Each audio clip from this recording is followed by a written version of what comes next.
A paz do Senhor. Abra, por favor, a sua Bíblia no texto de Atos, capítulo 2.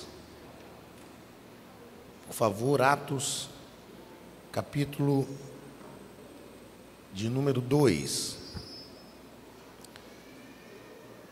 Eu quero ler o texto que está a partir do versículo 42. Do versículo 42 ao versículo 47. Atos, capítulo de número 2, do versículo 42 ao 47. Atos, capítulo 2, versículos 42 ao 47. Quantos encontraram e podem dizer amém?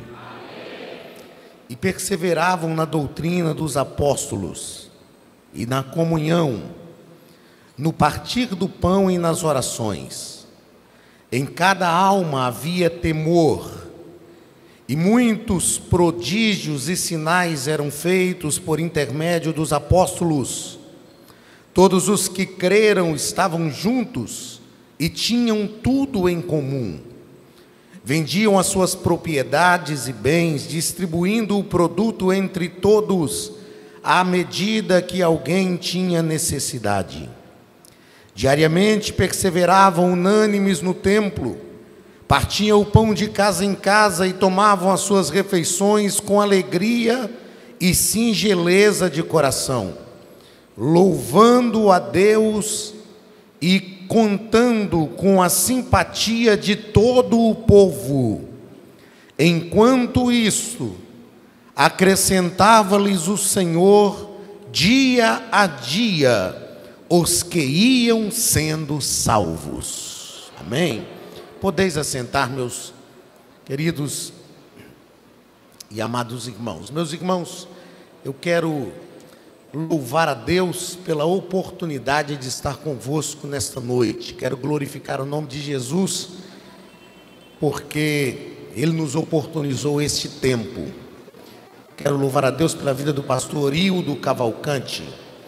Eu já seguia o senhor lá nos vídeos do Instagram. E aí, quando chegou o convite para a gente estar aqui, eu falei com a minha esposa, meu bem, é aquele pastor que e a minha esposa gosta muito de ouvir o senhor também, pastor. Um prazer, uma alegria estar com o senhor. Quero louvar a Deus pela vida do pastor Eli Samuel. Eu não o vi por aqui ainda agora à noite, mas ele está na coordenação. Está do ladinho aqui. E foi com ele que nós conversamos, aí já estamos conversando há alguns dias. Hoje ele nos apanhou também no aeroporto e tivemos alguns minutos juntos, almoçamos e foi bênção. Quero louvar a Deus pela vida do pastor Douglas. É filho do senhor, né, pastor? É Douglas, filho do senhor? Hudson. O pastor Eli me disse que foi através dele que o meu contato chegou. Então, glória a Deus pela vida dele. E eu estou muito feliz também por conhecer o pastor Altair Germano. Encontramos hoje, na hora que entrei no avião de Belém para cá, ele já estava sentado, prazer ele conhecer. Eu estava ali no hotel pensando no senhor, e eu tive uma alegria e uma tristeza.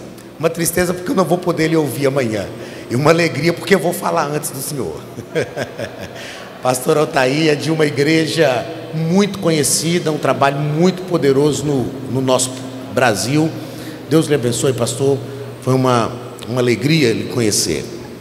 Amanhã, meus irmãos, orem por nós. Amanhã eu saio daqui pela manhã, aliás, à tarde, logo após ao meio-dia, e vou a Florianópolis. Eu brinquei que eu vim para o calor primeiro, para depois pegar o frio lá do sul. A minha esposa já está lá, vou encontrar com ela amanhã, e de acordo com ela está bem frio lá, bem frio mesmo. E eu vou passar a semana gravando lá na Academia de Pregadores o nosso próximo trimestre da Escola Bíblica Dominical, da lição de jovens e também da lição de adultos. Orem por nós para que Deus possa nos ajudar. Tem algumas pessoas que assistem às aulas e imaginam que eu gravo toda semana, e não é. Eu vou para Florianópolis, fico lá em torno de 5 dias, vou ficar um pouco mais dessa vez, e nesse período eu gravo todas as lições do trimestre de uma vez. Depois a plataforma vai liberando na segunda lição de adultos e na terça lição de jovens. Mas é um desafio gravar tudo de uma vez. Mas Deus nos dá graça mais uma vez. Estamos lá desde 2015, fazendo aquilo que Deus nos chamou para fazer. Nós estamos iniciando hoje a nossa escola bíblica de servos, que é uma escola para toda a igreja. E como já disse o pastor Hildo Cavalcante, já leu o texto da segunda epístola de João, nós estamos tratando sobre perseverar na doutrina de Cristo e a importância disso. Eu orei ao Senhor e o Senhor trouxe esse texto ao meu coração, e eu quero pensar algumas coisas com os irmãos nesta noite sobre a doutrina, sobre a perseverança nesta doutrina, a importância da doutrina, a importância de perseverarmos na doutrina de Cristo.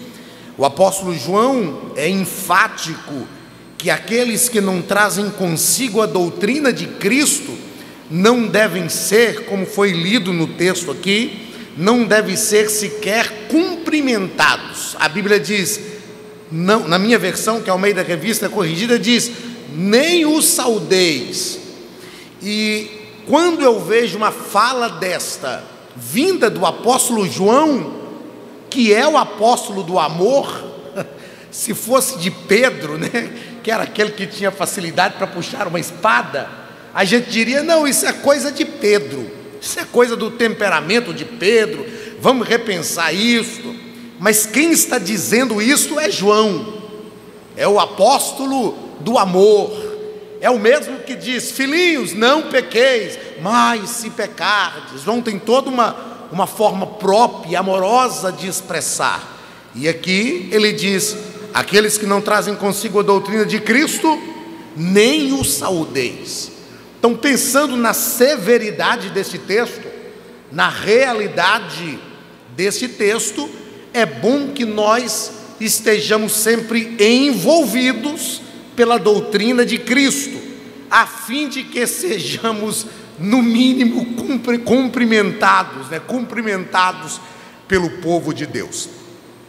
Meus queridos, o texto que eu li é um texto conhecido da igreja, livro de Atos, os últimos versículos do capítulo 2 de Atos.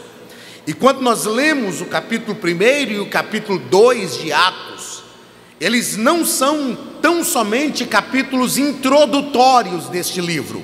É claro que Lucas, do versículo 1 ao versículo de número 5 do capítulo 1, ele faz uma introdução deste tratado, e ele então diz a Teófilo que ele estava relatando todas as coisas que Jesus começou a fazer e a ensinar.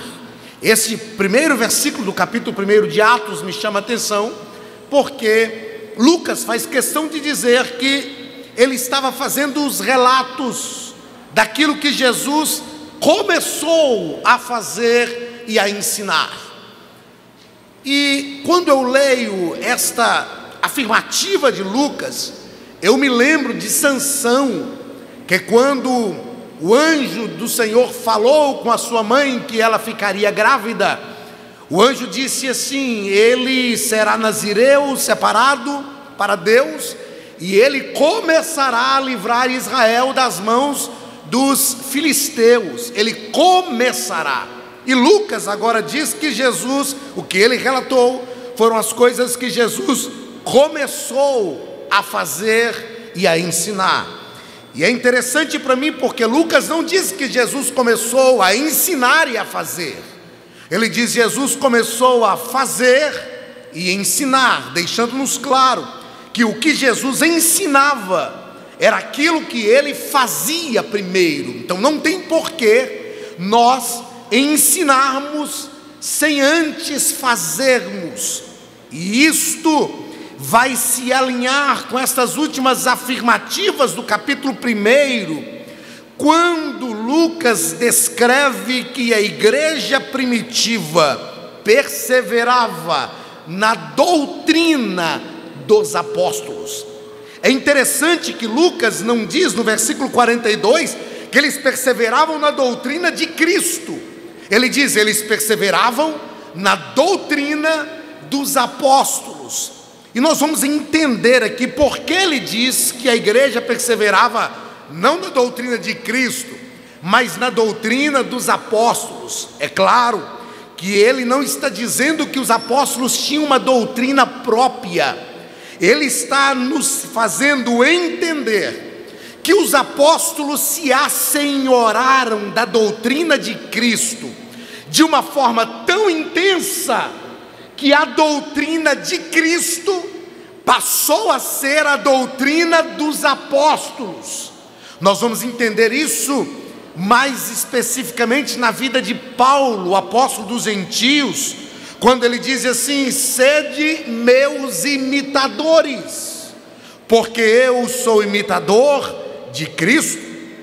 Paulo não está dizendo que nós devemos, ou não estava dizendo à igreja que ela deveria, e todos nós, imitá-lo simplesmente pelo seu bom comportamento.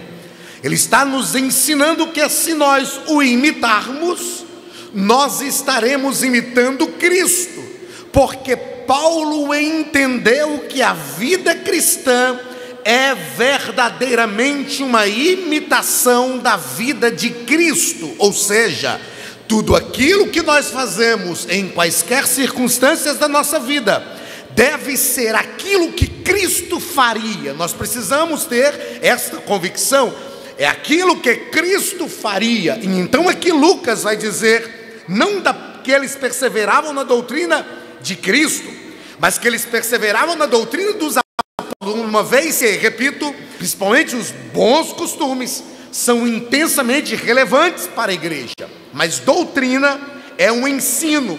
Porém, eu gostaria que você, nesta noite, ampliasse um pouco mais a sua mente para o que é o ensino doutrinário. Doutrina não é simplesmente o ensino, mas doutrina é todo ensino que disciplina. E aqui eu não falo de disciplina corretiva, aqui eu falo de disciplina instrutiva, que direciona. Doutrina é todo o ensino que disciplina, que transforma, que cria no interior do indivíduo um princípio. A doutrina cria um princípio, é um ensino que é incutido dia após dia na vida cotidiana do indivíduo. Para que você entenda perfeitamente o que eu quero lhe ensinar nesta noite, quando eu digo que eu quero que você abra um pouco o leque da sua mente para a doutrina, eu vou citar algo que eu conheço de perto, que é a doutrinação militar. O que é doutrinar alguém? Eu conheço de perto, porque eu sou militar, hoje da reserva, aposentado. Não é porque eu sou velho, é porque eu entrei na polícia muito novo, então eu aposentei com uma idade relevantemente nova.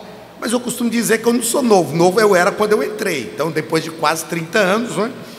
Mas o militarismo, o que ele faz em relação à doutrina? Ele busca o indivíduo na sociedade, o indivíduo que a gente chama no meio militar do cidadão comum. Ele busca o cidadão comum, é claro que hoje através de concurso público, ele busca o cidadão comum na sociedade, e ele vai disciplinar agora, vai doutrinar este indivíduo para que ele se torne um militar. Como o militarismo faz isso? Ele ensina os princípios doutrinários, ele ensina isso. E um dos princípios doutrinários do militarismo, e que a gente faz, aprende e faz no juramento, é defender a sociedade mesmo com o sacrifício da própria vida.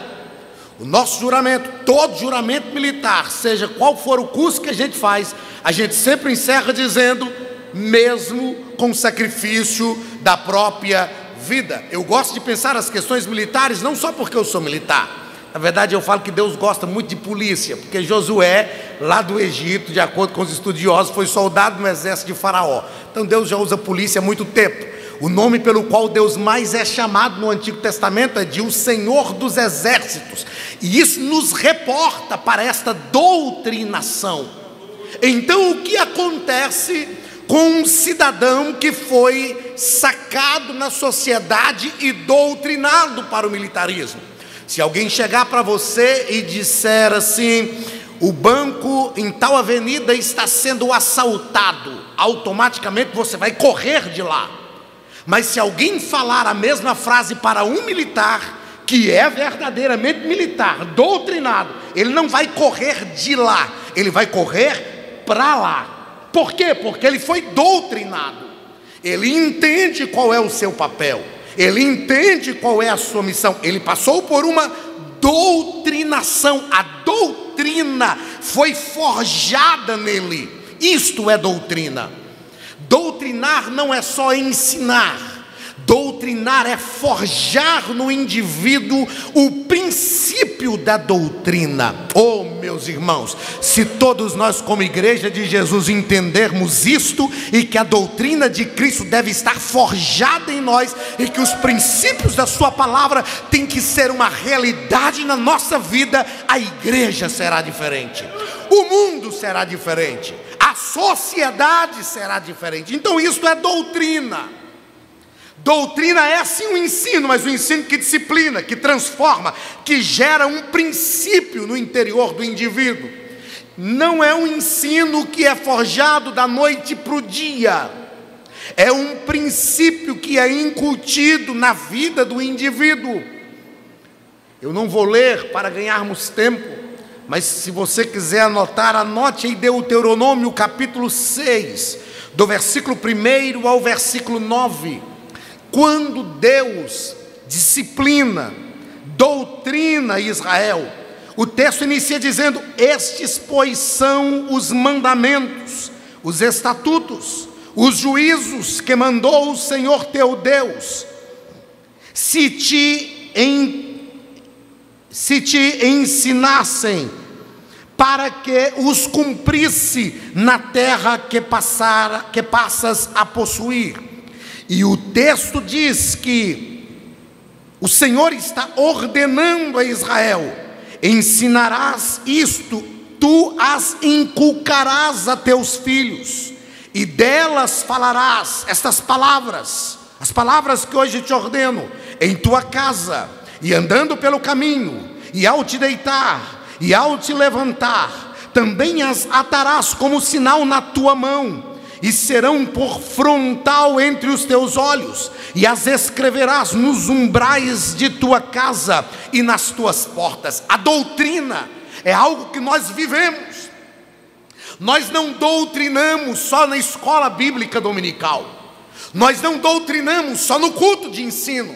A doutrina de Cristo tem que direcionar toda a nossa vida, todos os nossos atos, tudo o que nós fazemos, tudo o que nós fazemos.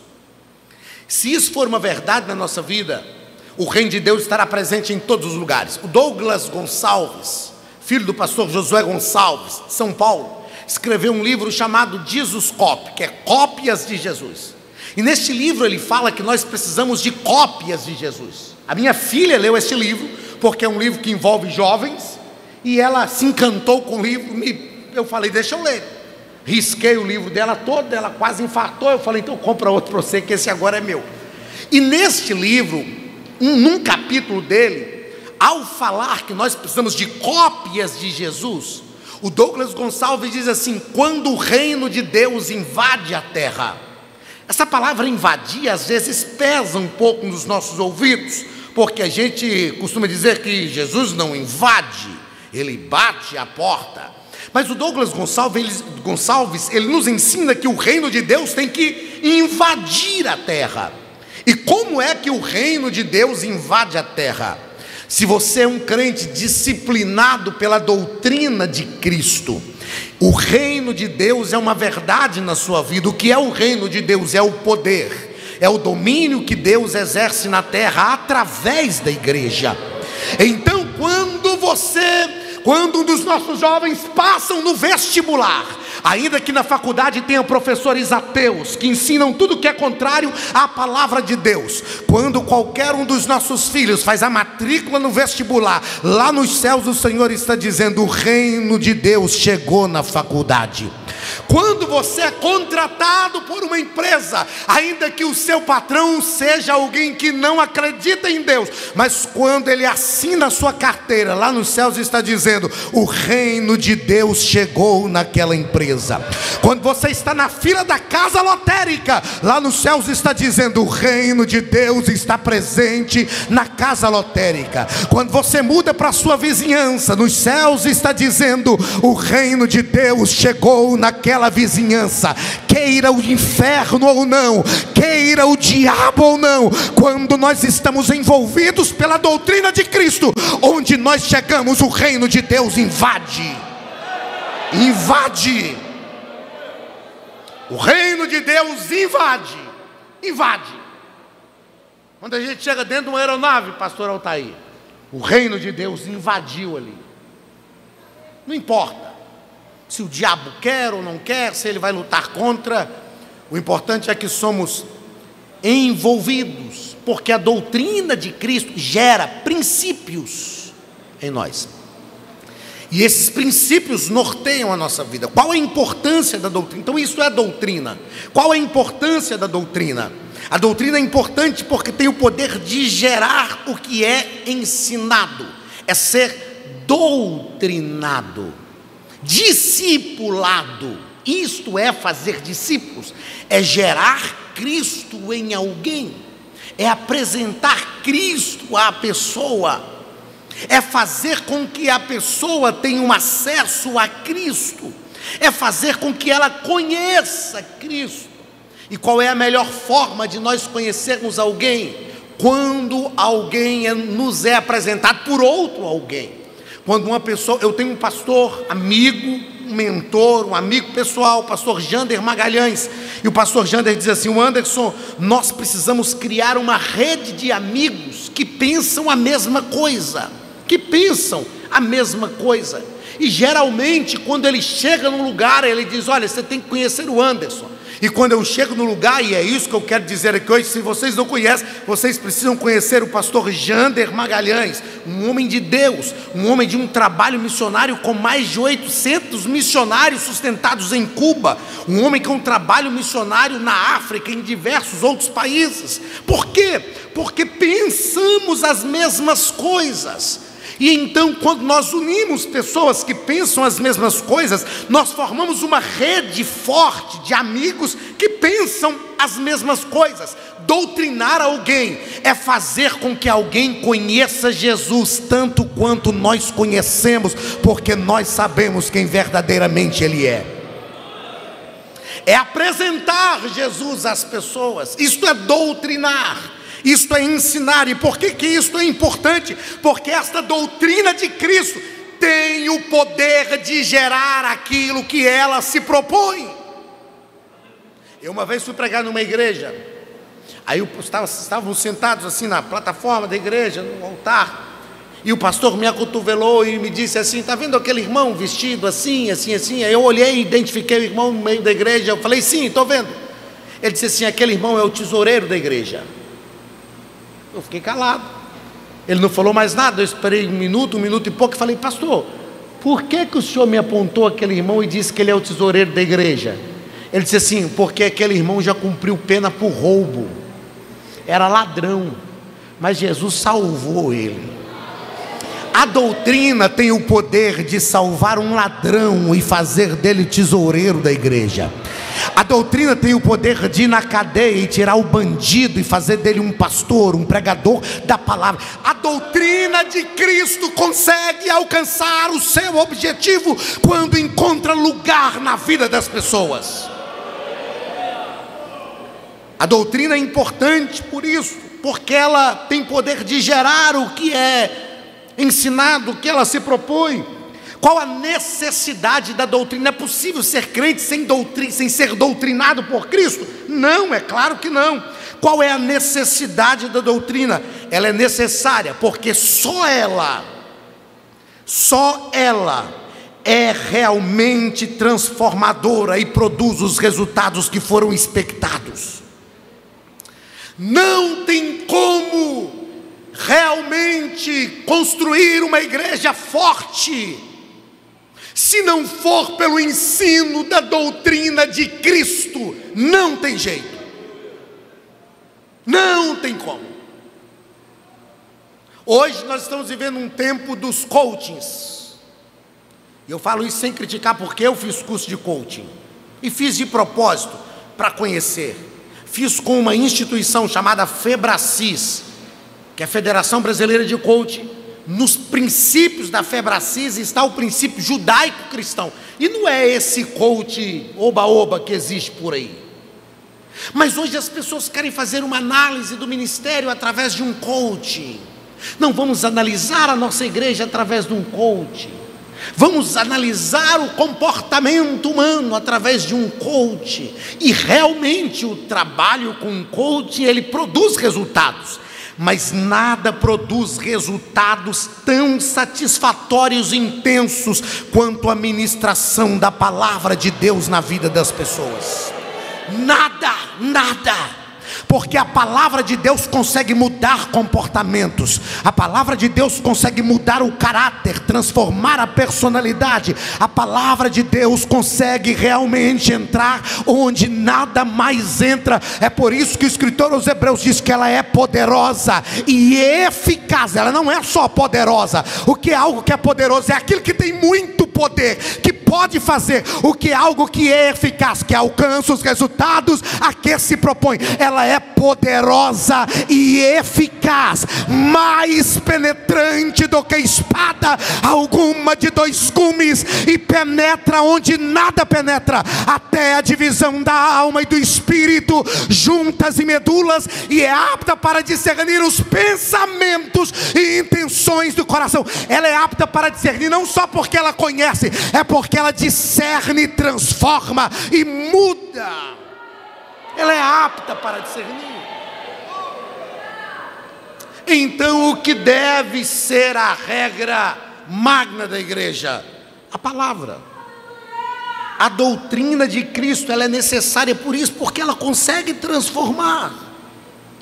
Ela consegue mudar.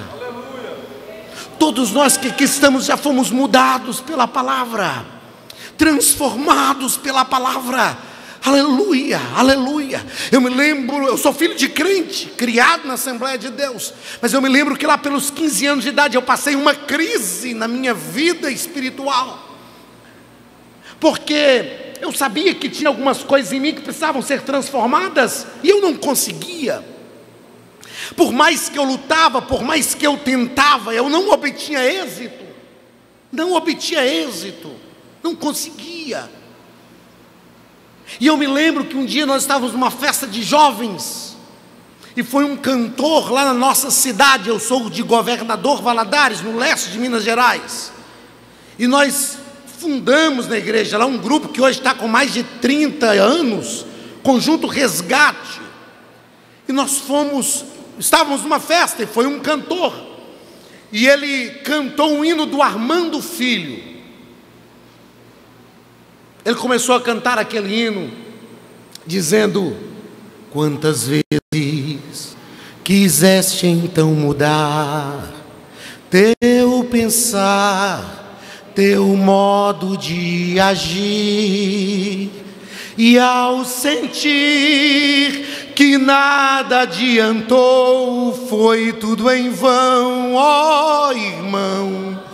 Eu sei que foi ruim, mas uma coisa eu quero lhe dizer: Deus te ama assim como tu és, mesmo quando muitos dizem que não há mais solução. Meu Senhor estende a sua mão uma vez, outra vez. Vai em frente, tente um pouco mais. Quem sabe hoje aqui angústias vão ter fim e gozarás perfeita paz. Quando eu ouvi aquele hino, eu pensei: este hino é a história da minha vida. Eu sei que eu preciso mudar e eu não consigo. E então eu aprendi a fazer uma oração dizendo: Deus, eu autorizo o Espírito Santo a entrar na minha vida e mudar tudo aquilo que eu sei que precisa e eu não consigo. Eu já tentei, mas eu sou incapaz. Mas eu autorizo ao Senhor Espírito Santo, entra na minha vida hoje e muda o que eu sei que preciso, e aproveita e muda aquilo que eu ainda não identifiquei, mas que é preciso mudar. Eu percebi que os dias se passaram e eu comecei a ser diferente, eu comecei a pensar diferente, porque a palavra de Deus tem o poder de transformar. Tem pessoas que vivem sofrendo porque sabem que não podem ser o que são, mas não conseguem deixar de ser aquilo que verdadeiramente é. Eu não vou pregar sobre isso, mas eu já preguei. Então quem quiser pregar depois, pregue, porque eu prego. Se eu ficasse aqui para ouvir o pastor Altair, o que eu aprendesse com ele, eu ia pregar. Tem gente que fala: pastor, mas você prega o que o outro prega? É claro que prega. O único que foi autêntico foi Jesus, e ainda assim usava a lei, os profetas. Então eu prego. Mas eu preguei uma vez sobre o único homem que foi chamado por 3 nomes na Bíblia: Jacó. Foi o nome que lhe deram. Ele olhava para o irmão Esaú, e Esaú é quem ele queria ser. Aí Deus falou com ele: eu não quero que você seja Jacó, e nem quero que você seja Esaú. Jacó, enganador, suplantador. Esaú, aquele que veio da terra. Aí Deus falou: eu não quero que você seja Jacó. Eu não te fiz nascer para ser Jacó. Eu não te escolhi no ventre para ser Jacó. Mas eu não te escolhi também para ser Esaú. Você não é o homem que veio da terra. Eu quero. Aí no Val de Jaboque Deus falou: aqui você vai ser o que eu quero, príncipe de Deus, Israel. O único homem que foi chamado por 3 nomes na Bíblia. Jacó, o nome que lhe deram. Esaú, quem ele queria ser, e enganou o pai passando-se por Esaú. Mas Deus disse para ele: eu quero que você seja Israel, príncipe de Deus. A palavra de Deus tem o poder de fazer em nós aquilo que nós não conseguimos. A doutrina, ela tem esse poder, ela tem este valor. A doutrina tem um valor também porque ela imprime no indivíduo os valores que vão nortear os seus atos, gerando. A doutrina de Cristo tem que gerar em nós um estilo de vida. O que é um estilo de vida? Lá pela década de 70, surgiu um movimento no Brasil, que foi importado dos Estados Unidos, chamado movimento hippie. Então quando a gente via alguém vestido daquele jeito, com aquele estilo de cabelo, a gente sabia: é hippie. Lá pela década de 90 surgiu um movimento também no Brasil chamado que eram os góticos. Lembra dos góticos? Vestiam todos de preto, e góticos. Estilo de vida, estilo de vida. Quando a pessoa assume um estilo de vida, ela se veste de acordo com o estilo, ela fala de acordo com o estilo de vida, ela usa os jargões que ela tem de acordo com o estilo de vida. Estilo. O que gera em nós um estilo de vida é uma doutrinação. Um dia eu estava com um amigo, eu desci do carro, saí para resolver um negócio, ele ficou sentado no carro. Quando eu voltei, ele falou comigo assim: você não precisa falar com ninguém que você é polícia, você anda igual polícia, você fala igual polícia. Eu falei para ele: mas eu não entendo assim. Eu me lembro uma vez, Nós fomos fazer uma operação policial num lugar em Belo Horizonte, no centro de Belo Horizonte, um edifício chamado Edifício Maleta, um lugar de muitas lojas, de muito tráfico de droga. Aí eu fui à Paisana, porque a gente foi um grupo de militares à Paisana, e a gente chegava como quem queria comprar droga, e na hora que chegasse as viaturas, a gente segurava o pessoal. Aí eu cheguei à Paisana, armada, arma bem escondida, e comecei a falar com o rapaz. Vou usar a fala que eu falei com ele. Eu cheguei, entrei, saí. Na segunda vez que eu entrei, um camarada me abordou e falou assim: você quer comprar um preto? O preto é a maconha. Eu falei: quero, mas você tem um branco também, que é a cocaína? Ele falou: tem. Aí fiquei conversando, eram dois. Um saiu para buscar o produto e o outro ficou comigo. O que ficou comigo ficou me olhando, olhou para mim, falou: rapaz, você é polícia? Eu falei: que é isso, rapaz? Você está doido? Eu não falei que não era, para não mentir. Aí ele ficou, daí mais uns segundos ele falou assim: rapaz, você tem cara demais de polícia. Não é possível. Eu falei: deixa eu te falar, se você falar mais uma vez dessa forma comigo, eu vou embora, eu vou comprar de outro, não vou comprar de você. Aí ele falou: não, tá bom, beleza. Aí passou um minuto mais ou menos, as viaturas chegaram, sirene ligada e tal, todo mundo. Aí ele falou comigo: vamos sair que a polícia está chegando. Eu puxei a arma de cintura, falei: sai nada, deita. Ele falou: eu sabia, não falei que você era a polícia. Eu falei: deita. Para quem é, a gente não faz. O militarismo é isso, depois de quase 30 anos. A gente não faz para mostrar que é, e ainda que a gente não queira aparecer, a gente é. Porque a gente foi doutrinado. Lembra de Pedro, quando Jesus estava sendo açoitado naquela noite que antecedeu a sua morte?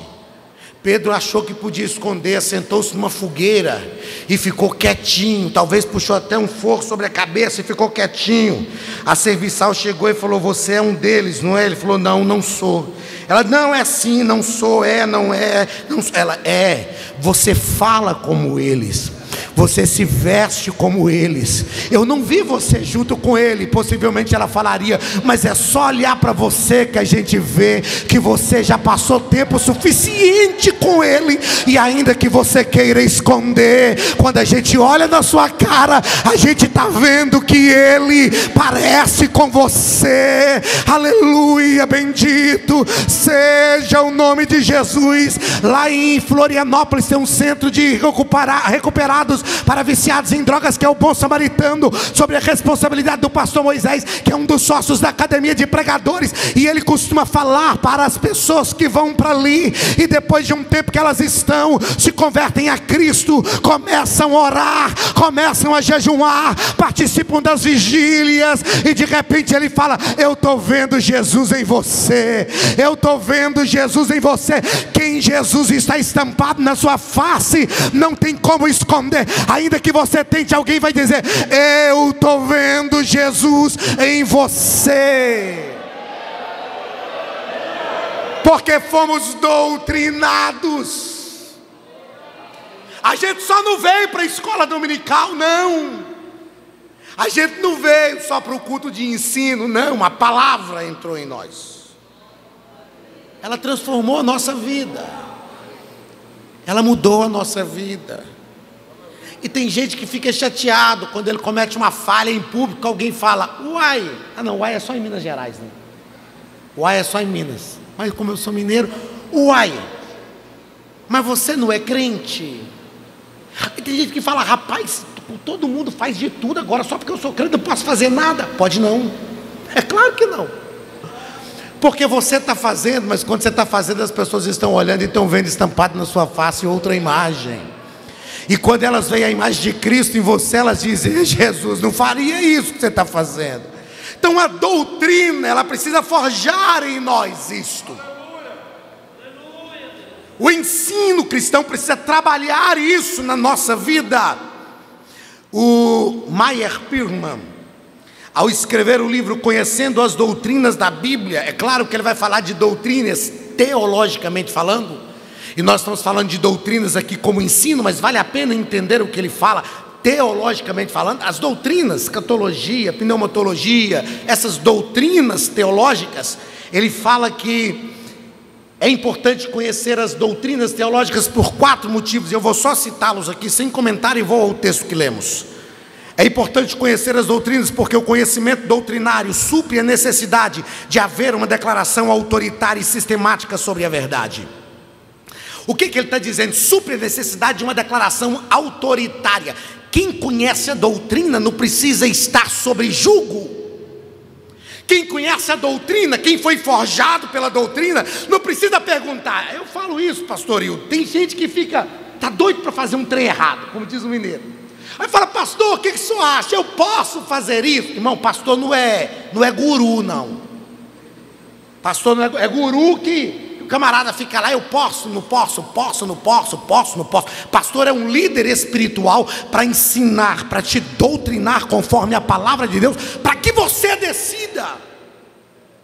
Agora, envolvidos pela doutrina, nós temos a capacidade de discernir. Ai, pastor, mas eu não sei se eu não posso. Então não faz. Se você não sabe se pode ou não, não faça. Não faça. Porque a doutrina de Cristo nos ensina um relacionamento com o Espírito Santo. E tem coisa que o Espírito Santo vai pedir só para você. Aí quem vai falar se você pode ou não é o amigo Espírito Santo. Quando você se relaciona com ele e diz eu posso, aí ele vai comunicar no seu coração pode, ou vai dizer não pode. E quando ele fala que não pode, a gente nem discute, porque ele é Deus, ele é onisciente, ele é onipotente, ele é soberano, ele tem o controle de todas as coisas. A gente simplesmente diz não. Não, porque o Espírito Santo não quer que eu... Irmãos, isso é cristianismo. O cristianismo é uma proposta de relacionamento. No cristianismo, Deus determina para a nossa vida. É claro que Deus fala através dos nossos pastores. É claro que eles são instrumentos de Deus para a nossa vida. Mas a relação com o Espírito Santo é que precisa ser aguçada, ser trabalhada. O Maya Pilman diz que o conhecimento doutrinário é essencial para o plano de desenvolvimento do caráter cristão. O que é o caráter cristão? É a imagem de Cristo forjada no nosso caráter.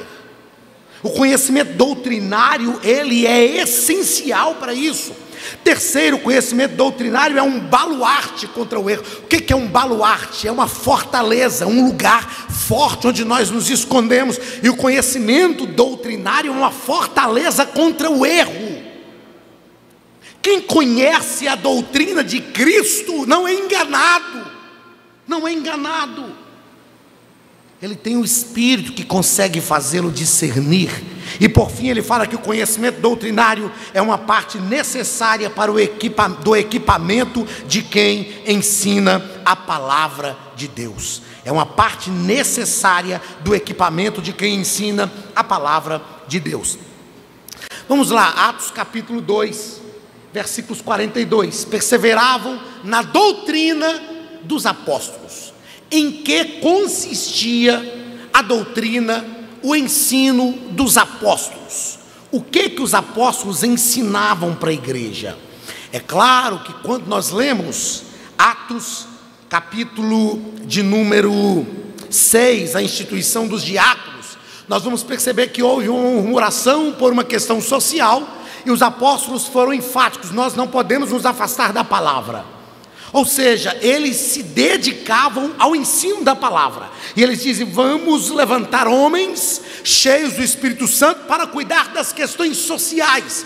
Porque na igreja, tudo que a igreja faz tem que ser por pessoas cheias do Espírito Santo.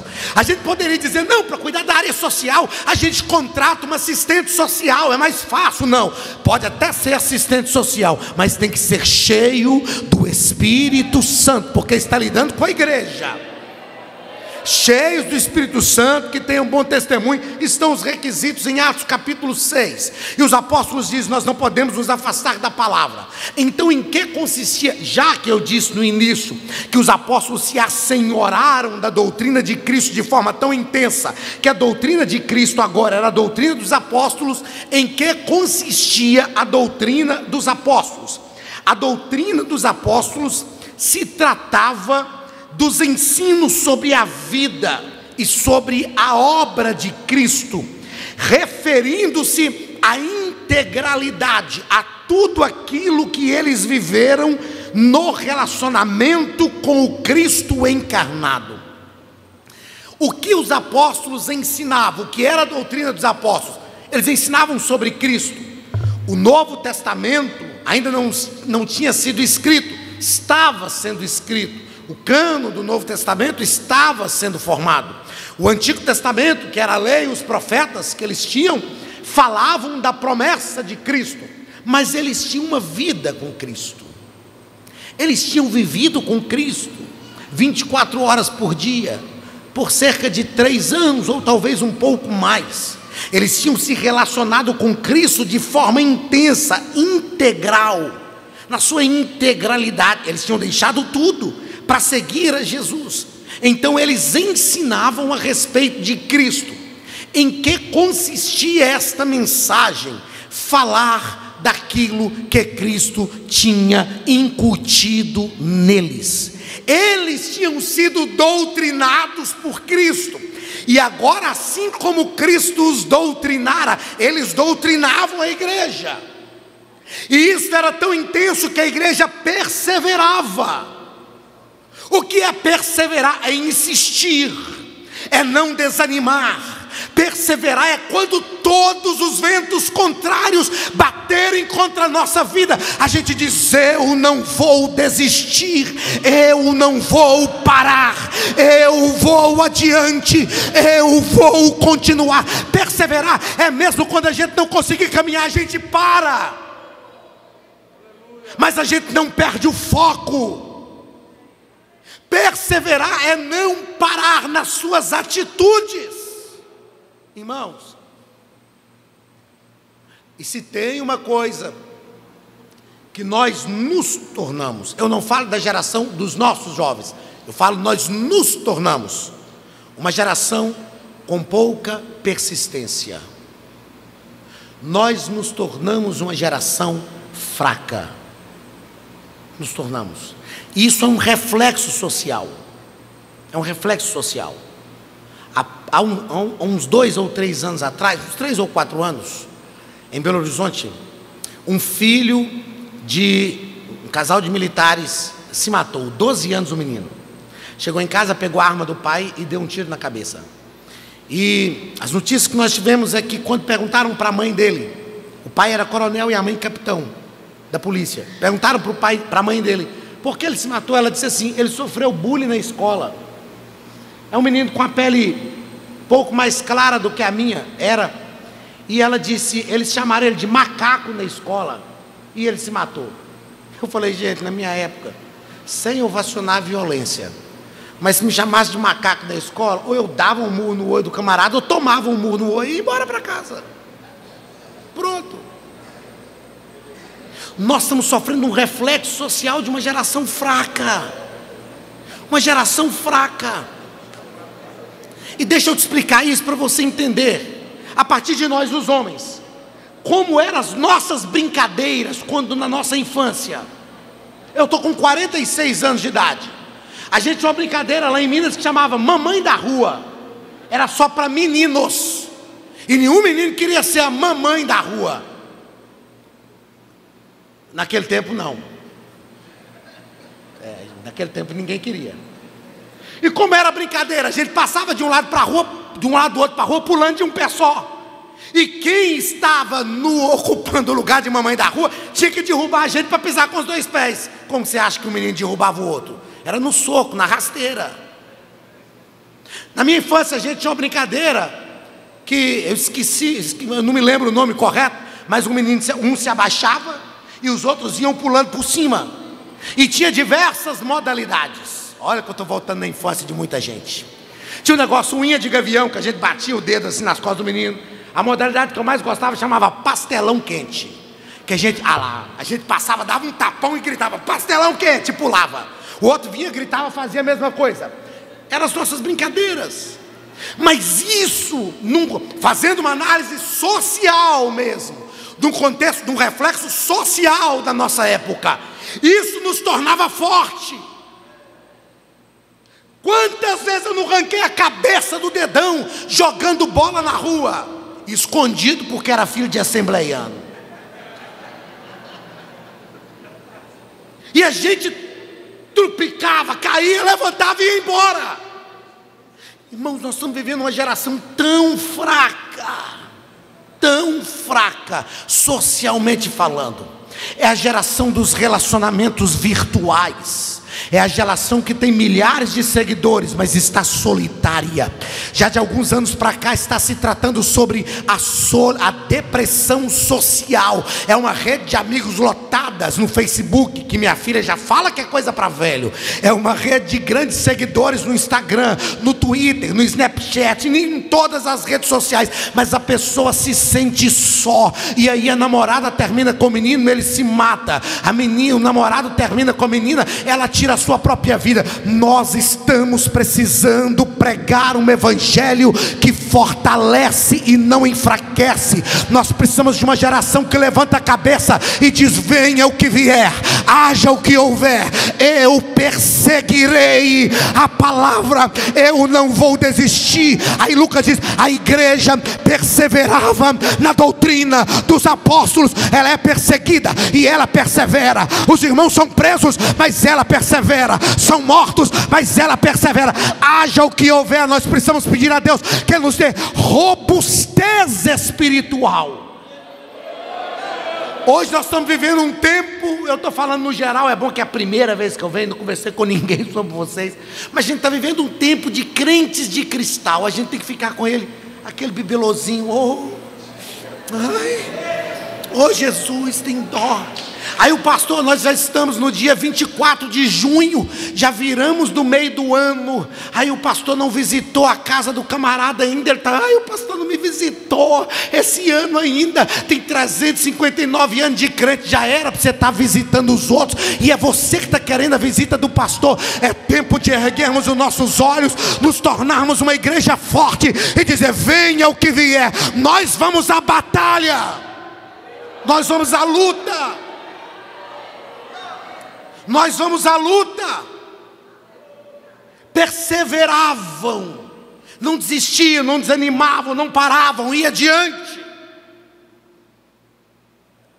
É claro que tem hora que, todos nós, irmãos, tem hora que dá vontade de parar.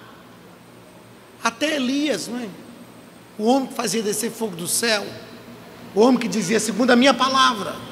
Até Elias teve hora que ele falou: basta, Senhor, basta, chega, tira, Senhor, a minha vida, tira a minha vida. Até Elias. Mas aí Deus faz um tratamento terapêutico de crente: comer e dormir. Comer e dormir, necessidades básicas supridas, porque crente também é gente, mas é gente cheia do Espírito de Deus, é gente que tem o Espírito Santo na vida. Ei, irmãos, aconteça o que acontecer, nós vamos chegar até o fim. Haja o que houver, nós seremos a igreja forte nesta geração, para provar para este mundo que a palavra de Deus gera uma fortaleza em nós. Aleluia! Aleluia! Aleluia! Oh, que venha um espírito de fortaleza sobre a nossa vida. É tempo de erguer os olhos, é tempo de levantar a cabeça, bater a poeira e deixar a doutrina de Cristo nos fortalecer de verdade.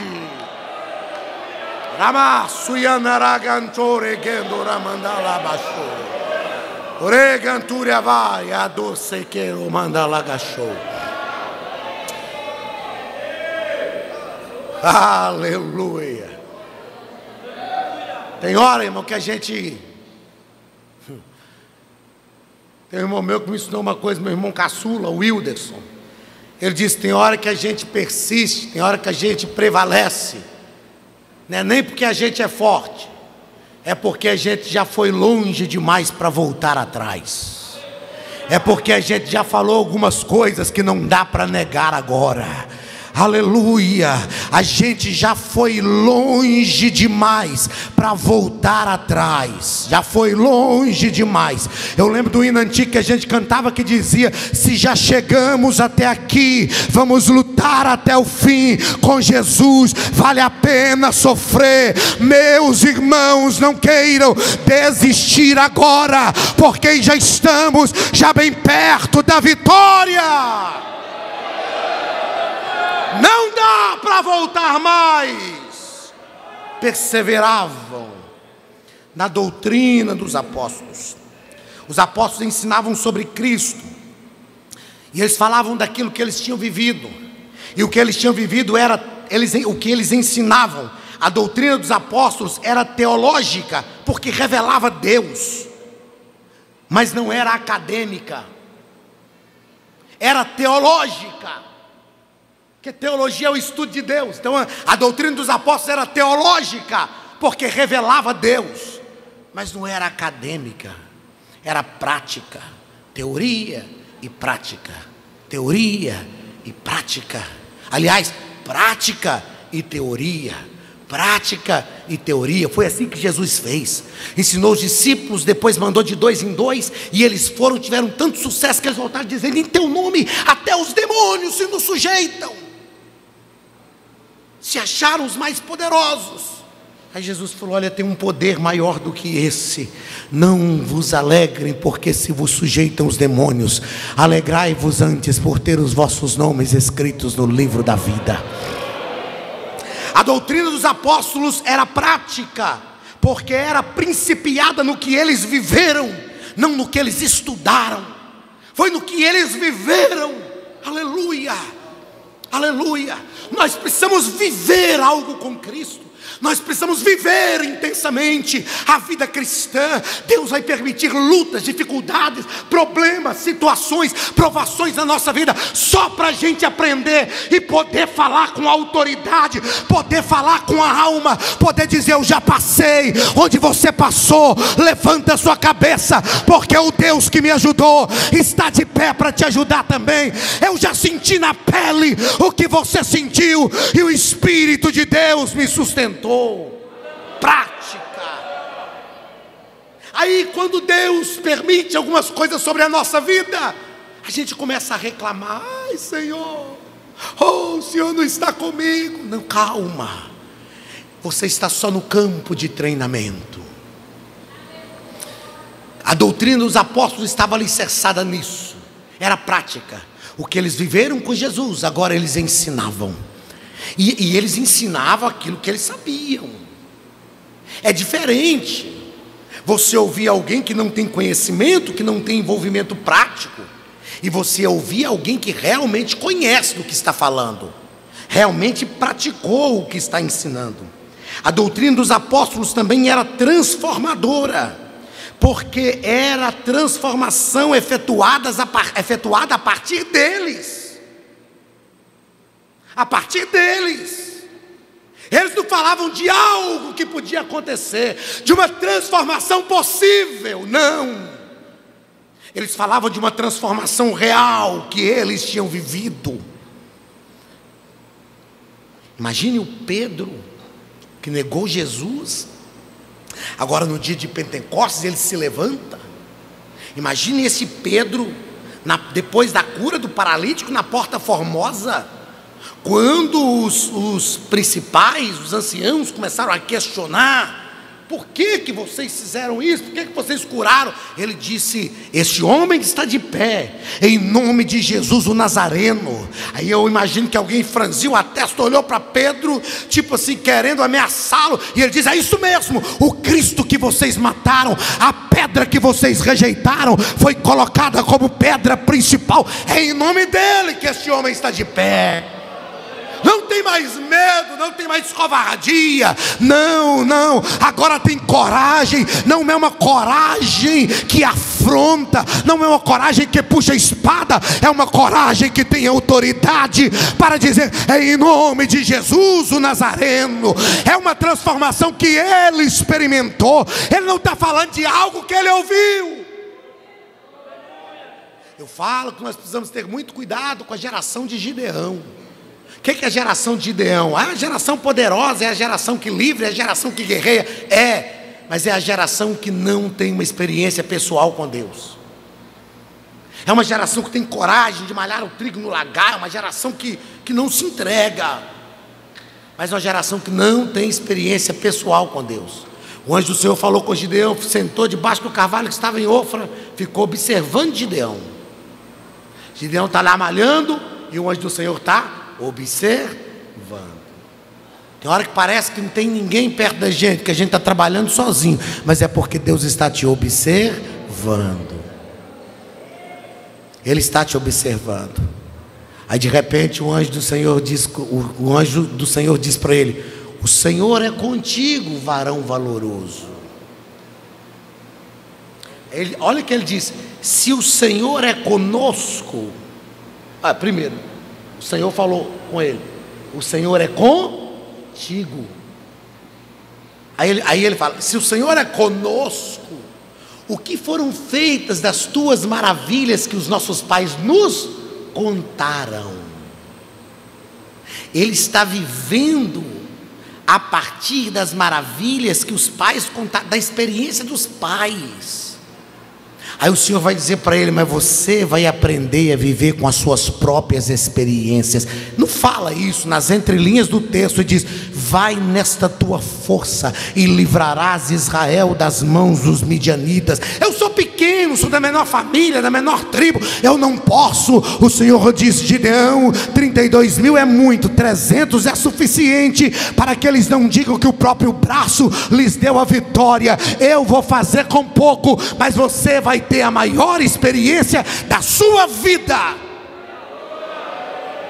Experiência pessoal.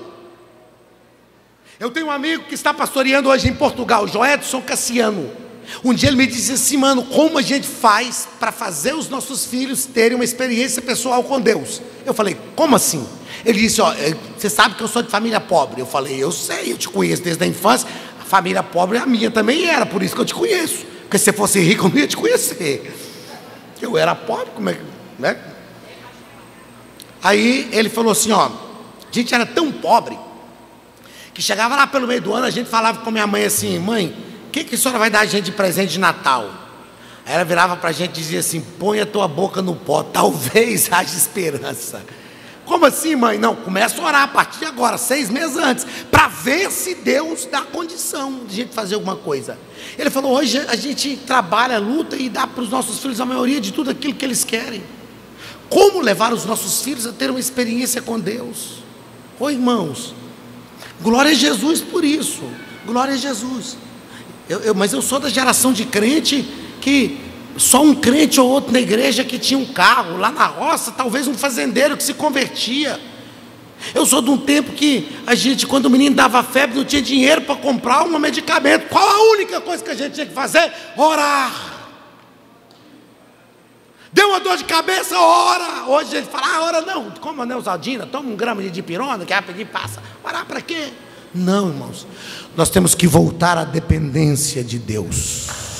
No meio de tantos recursos, nós temos que procurar Deus e dizer: eu aprendi a fazer uma oração com um amigo que eu tenho, reverendo pastor Apolono Souto. Toda oração que ele faz, seja para jantar, para almoçar, seja uma oração no púlpito, toda oração dele, ele ora e diz assim: Deus, eu declaro a minha dependência de ti. Nós precisamos ser dependentes de Deus. Pastor, estou querendo comprar um carro, já tenho dinheiro para comprar, mas ora e diz: Deus, este carro vai glorificar o teu nome. Eu já estou com dinheiro na mão que o Senhor me deu, mas se o Senhor autorizar, me dá um sinal de que eu posso. Deus, qual faculdade que o Senhor quer que eu faça? Qual profissão que o Senhor quer que eu tenha? O que o Senhor quer que eu faça agora? Nós temos que depender de Deus. eu passei mais de 27 anos da minha vida profissional orando e dizendo assim: Deus, quando eu aposentei eu não trabalho para mais ninguém, eu vou trabalhar só para o teu reino, vou dedicar a minha vida à tua obra. Aí em outubro do ano passado eu aposentei. Surgiram umas propostas de emprego, aquele negócio começou a mexer comigo. Aí um dia eu estava orando e falei: Deus, abra a minha mente para eu empreender.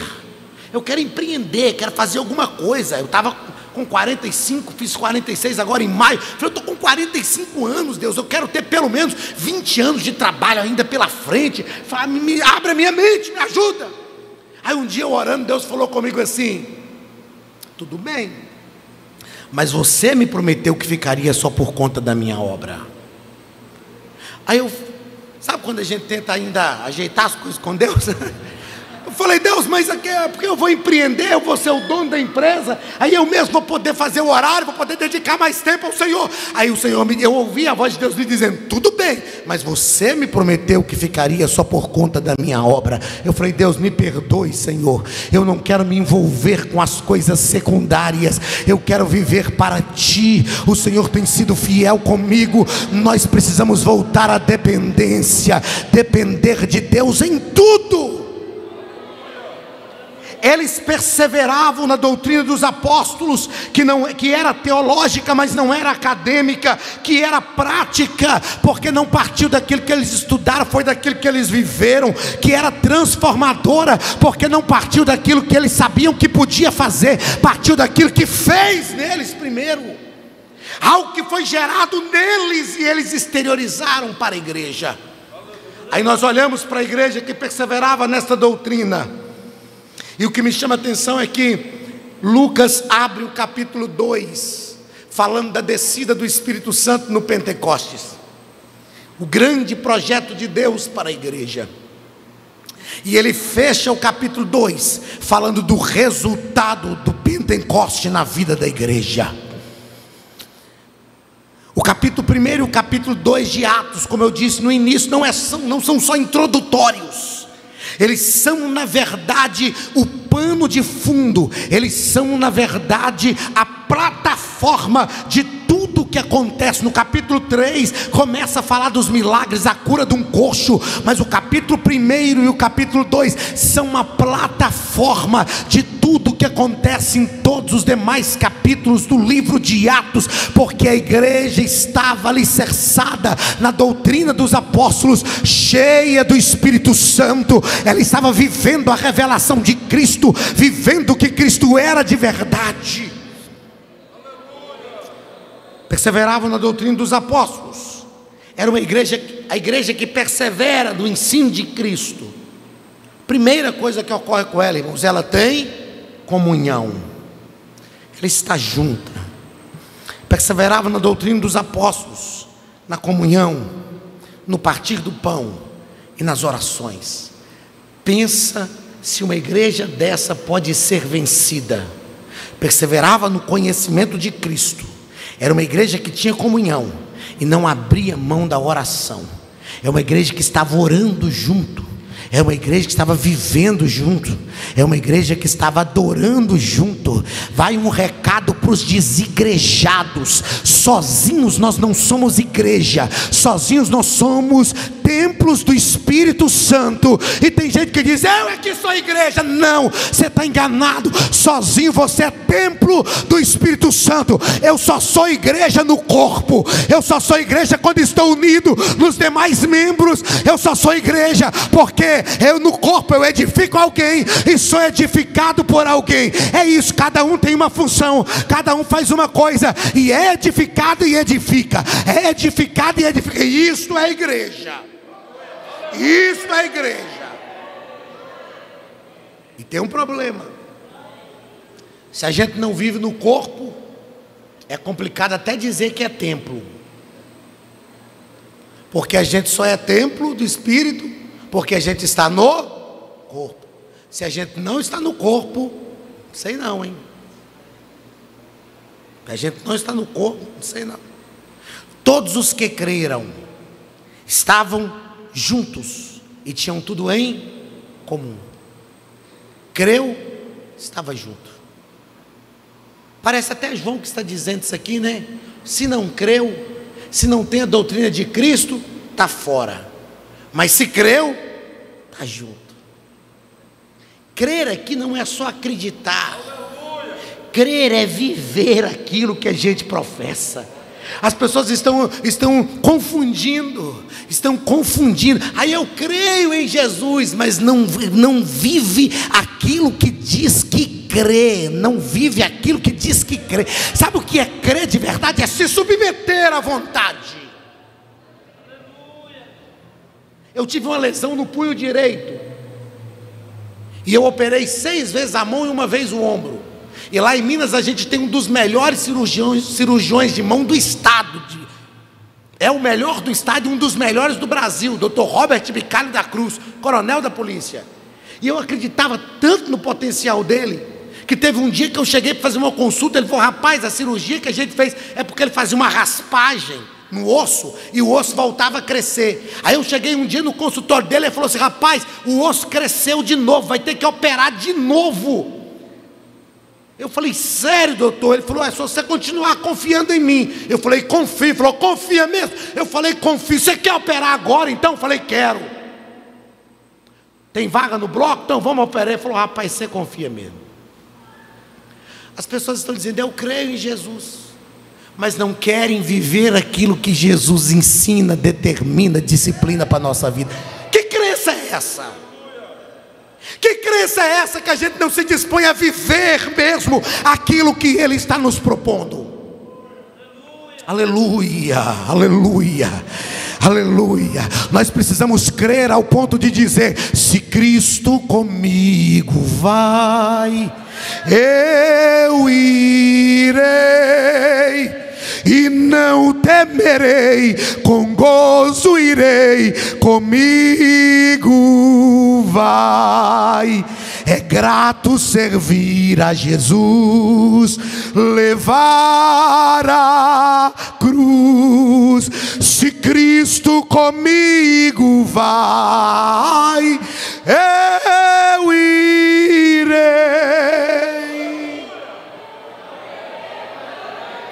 Crer é isto. Aleluia. Crer é dizer: haja o que houver, eu não deixarei o Senhor por nem 1 minuto da minha vida.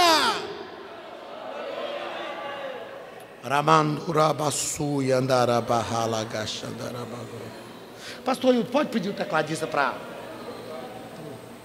Por favor, meu filho. Eu já vou encerrar aqui, já vou terminar.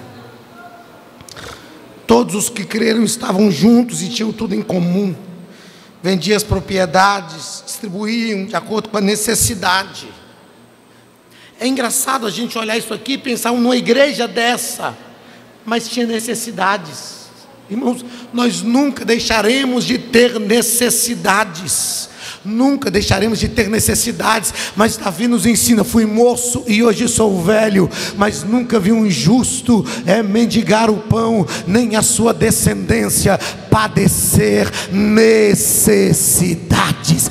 Deus não tem responsabilidade com os nossos caprichos, mas Deus tem cuidado das nossas necessidades. Tem gente que acha que a necessidade não é capricho, é orgulho, mas as necessidades, Deus vai cuidar de todas elas. Deus vai cuidar de todas elas. Aleluia, aleluia, aleluia. Enquanto eu estudava para ministrar, eu orei e disse: Deus, me faz ser mais crente. Deus, me faz acreditar mais em Ti. Deus, me faz viver o Evangelho melhor. Deus, me faz confiar mais no Senhor. Deus, me faz me entregar mais aos Teus cuidados. Deus, faz em mim aquilo que Tu queres. Eu não quero ser uma frustração na minha vida, no ministério, na vida espiritual, não. Eu quero experimentar o melhor do Senhor. O Charles Swindoll escreveu um livro chamado Aprendendo a Viver Acima da Mediocridade, e ele disse: sabe o que é ser medíocre? É viver com aquilo que se tem, sem conquistar tudo aquilo que se pode.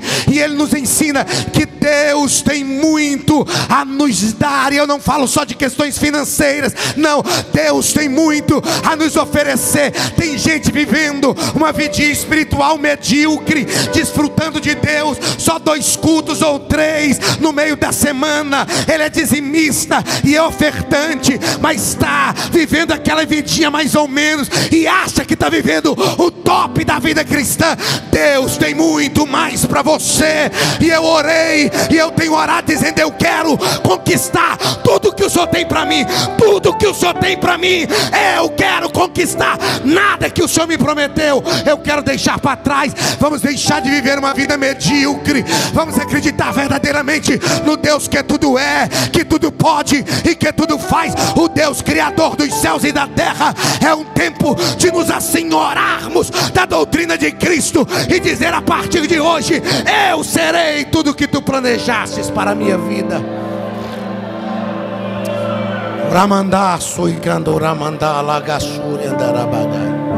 Tinha necessitados, mas Deus supria as necessidades de todos os necessitados. Tinha dificuldades, mas Deus estava com aquela igreja. Tinha perseguições, tinha problemas, mas a mão do Senhor estava estendida sobre a vida daquela igreja. Aleluia, aleluia. Bendito seja o nome glorioso de Jesus. Nós precisamos e vivemos um tempo de experimentarmos o melhor de Deus na nossa vida. O melhor de Deus na nossa vida. Oh, aleluia. Você pode ficar de pé, por favor? Pode. Você pode ficar de pé. Aleluia. Glória seja dada ao nome de Jesus. Eu quero prometer a Deus nesta noite que eu farei de tudo o que for preciso, mas eu não vou deixar de segui-lo. Eu não vou deixar de estar com Ele.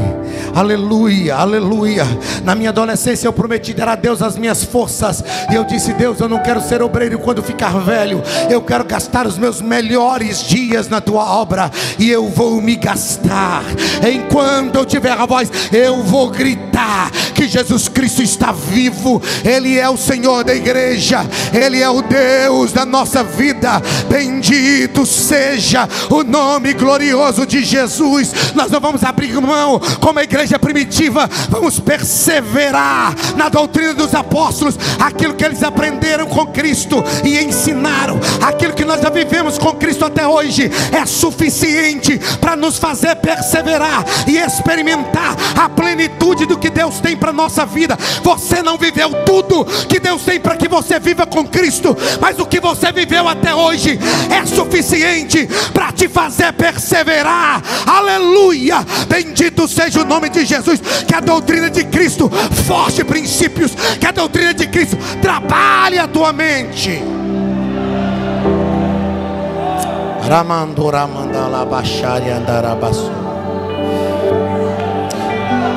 Minha filha, não sei se você sabe cantar Lauriette, com gemidos e palavras que não podem expressar. Sabe? Pega o microfone, eu tenho a letra e eu te ajudo.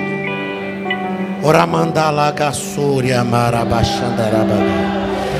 Rabassuia kendaramandala gachandarabahandarabaga. Com gemidos e palavras que não podem expressar, Ele leva ao Pai as minhas intercessões. Quando dobro os meus joelhos em meio às tribulações, Ele ouve o gemido do meu coração. Ó Jesus, a ti confesso, não dá pra viver, não dá sem sentir a sua presença. sou eterno. Sou eterno dependente. Estou de novo aqui. Estou de novo aqui e quero teu poder. Aleluia. Diga ainda que pra te servir, Jesus, eu tenho que chorar. Te seguirei porque comigo estarás. Sofrer contigo é bem melhor do que errar. Perdoa-me, porque às vezes não consigo nem falar. Logo as lágrimas meus olhos vêm molhar, como sinal que tu estás neste lugar. Só quem sente a presença dele, só quem sente a presença dele. Oh Jesus, a ti confesso, não dá pra viver nem um dia sem sentir a sua presença no meu ser. Erga a tua mão ao céu e diga: sou eterno, ser humano tão carente. Estou de novo aqui e quer. Só quem quer, só quem quer, só quem quer. Aleluia. Ainda que pra te servir, Jesus, eu tenho que chorar.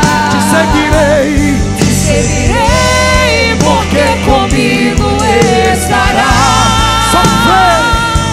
Sofrer contigo é bem melhor do que errar.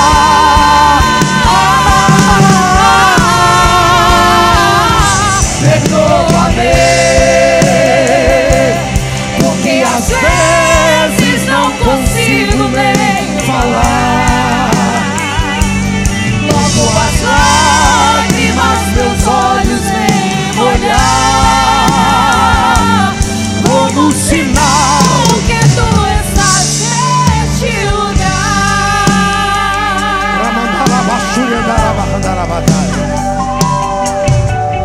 Deus não rejeita a oração.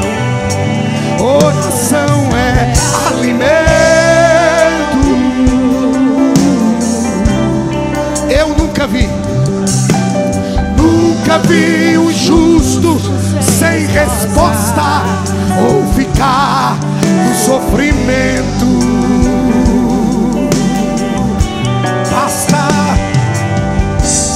Basta somente esperar o que Deus irá fazer.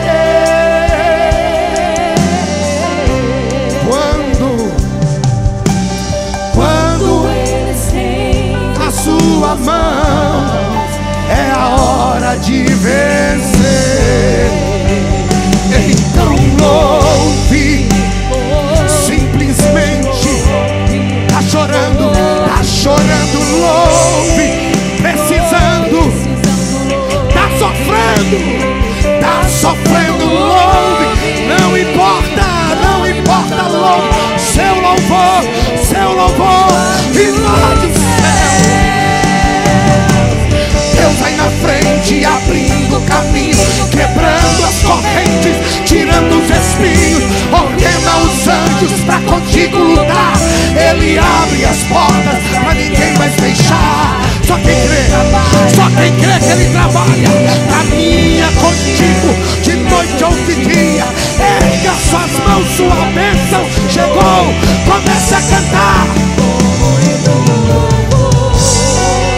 Com muito louvor. Ramandura, rabahala, gachandarabaga.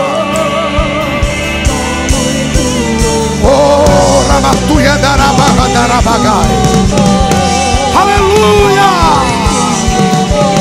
Com muito.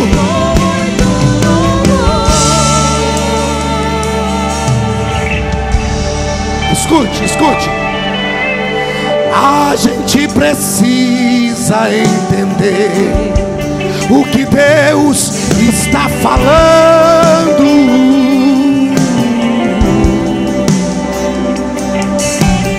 Quando Ele fica em silêncio, é porque está trabalhando. Aleluia. Basta somente esperar o que Deus irá fazer.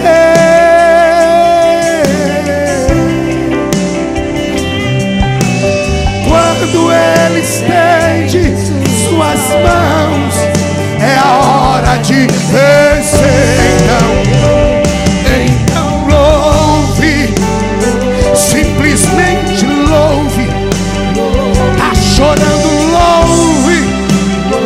Precisando, louve. Tá sofrendo, louve. Não importa, louve. Seu louvor invade o céu. Cante. Deus vai na frente, abrindo caminho, quebrando as correntes, tirando os espinhos. Ordena os anjos pra contigo lutar. Ele abre as portas pra ninguém mais fechar. Ele trabalha pra quem nele confia. Caminha contigo de noite ou de dia. Ergue as suas mãos, sua bênção chegou. Comece a cantar com muito